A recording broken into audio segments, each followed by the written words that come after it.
শুভ সকাল বন্ধুরা, কেমন আছো তোমরা সবাই? আমি ভীষণ ভালো আছি, আশা করি তোমরাও সকলে খুব ভালো আছো। তো অনেক দিন পর, প্রায় 7-8 মাস পর আরও একটা ভিডিও আমি ছাড়বো। তো অনেক দিন ভিডিও করা হয়নি, তার একটা কারণ আছে, সে কারণটা আজকে আমি তোমাদের সাথে বলবো। তো তোমরা ভিডিওটা দেখো, তোমাদের কাছে অনুরোধ রইল। তো যে কথাটা তোমাদেরকে বলছিলাম, সে কথাটা হচ্ছে গিয়ে, তোমরা জানো আমার একটা মেয়ে আছে, সৌমি। তো আমি সেকেন্ডবারের মতো কনসিভ করেছি। এটা আমার সেকেন্ড বেবি। 7 মান্থ চলছে, 7 মাস চলছে। তো 7 মাসে আজকে আমি 7 খাবো। তো এই কথাটা তোমাদের সাথে শেয়ার করার ছিল। ওই কারণে শরীর বিভিন্নভাবে খারাপ হতো বলে আমি ভিডিও করতে পারতাম না, এটাই হচ্ছে মেন কারণ। তো এখন মোটামুটি আমি সুস্থ আছি, ভগবানের আশীর্বাদে, তোমাদের ভালোবাসায় ভালোই আছি।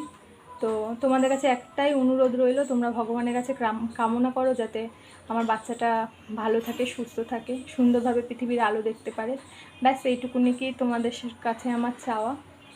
আর যেটা বলছিলাম, আজকে 7 খাবো। তো দেখতেই পাচ্ছ আমার কপালটা কত বড় চকচক করছে, এই কপালে অনেক সুখ লেখা রয়েছে। সেই কারণটা বলছি, আমার সৌমি যখন হবে সেই সময় আমাকে শ্বশুরবাড়ির থেকে 7 দেওয়ার মতো কেউ ছিল না।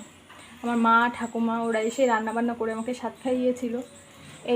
এইবার হচ্ছে গিয়ে ঘটনাটা আরও অন্যরকম হয়ে গেছে। শ্বশুরবাড়িতে তো কেউ নেই, বাদই দাও, মাও আসতে পারবে না, কারণ আমার কাকা মারা গিয়েছিল গেল বছর, এখনও 1 বছর পূর্ণ হয়নি। তো ওদের ওষুধ আছে বলে মা বলছে আজকে ভালো একটা কাজে আমি হাত দেবো না। তো নিজে রান্না করে নিজেই খাবো। কেমন একটা শুনতে অদ্ভুত লাগছে হয়তো, তাহলেও নিয়ম করতে হবে, কিছু করার নেই। তো আজকে কী কী রান্নাবান্না হচ্ছে, কী কী করছি, তোমরা কন্টিনিউ দেখতে থাকো ভিডিওটা, আশা করি ভালো লাগবে। যদি ভালো লেগে থাকে তাহলে অবশ্যই লাইক কমেন্ট শেয়ার করে দিও। কড়াইতে ওখানে ডাল সেদ্ধ হচ্ছে, এখানটা দেখতে পাচ্ছ ধনেপাতা টমেটো দিয়ে মুসুরির ডাল হবে, 7 রকম ভাজা, এখানে রুই মাছ রয়েছে, ফুলকপি আলু টমেটো দিয়ে রুই মাছের ঝোল হবে। তো দেখো আমি নিজেই রান্না করছি, করতে করতে ঘেমে ভেজে স্নান করে গেছি একদম। তো রান্না হচ্ছে, এর ফাঁকে তোমাদের দাদাভাই আবার একটু খাসির মাংস নিয়ে এসছে, সেটা আর দেখানো হয়নি, সরাসরি রান্না করার পরেই তোমাদের সাথে শেয়ার করব। যাই হোক, এই গরমের মধ্যে ভীষণ কষ্ট হচ্ছে। তো এখানে পটল ভাজা হচ্ছে, আর এদিকে পায়েস রান্না হচ্ছে, 7 রকম ভাজাভুজি করছি। তো দেখতেই পাচ্ছ তোমাদের দাদাভাই আশীর্বাদ করার জন্য প্রস্তুতি নিচ্ছে। তোমার দাদাভাই একাই আশীর্বাদ করেছে, কারণ আমরা কাউকে বলিনি, কাউকে ডাকিনি, সেই কারণেই তোমার দাদাভাই আশীর্বাদটা করছে।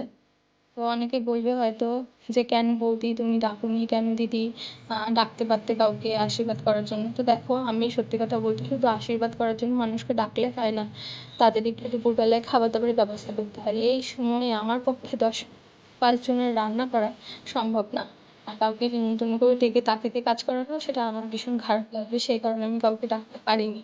তো যাই হোক, 7টা মাস ভীষণ কষ্ট পেয়েছি। এই সময়ে আমার খোঁজ নেওয়ার মতো মানুষের ভীষণ অভাব ছিল।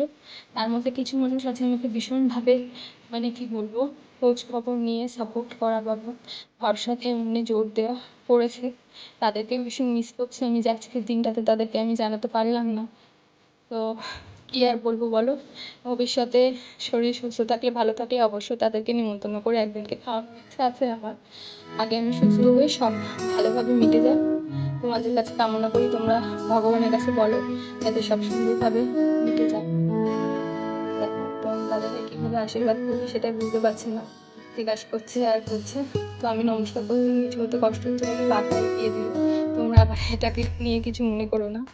তো যাই হোক, দেখো খাবারের মেনুতে কী কী ছিল। 7 রকমের ভাজা ছিল, এখানে 7 রকম মিষ্টি, পায়েস, তারপরে খাসির মাংস, মাছ, ডাল।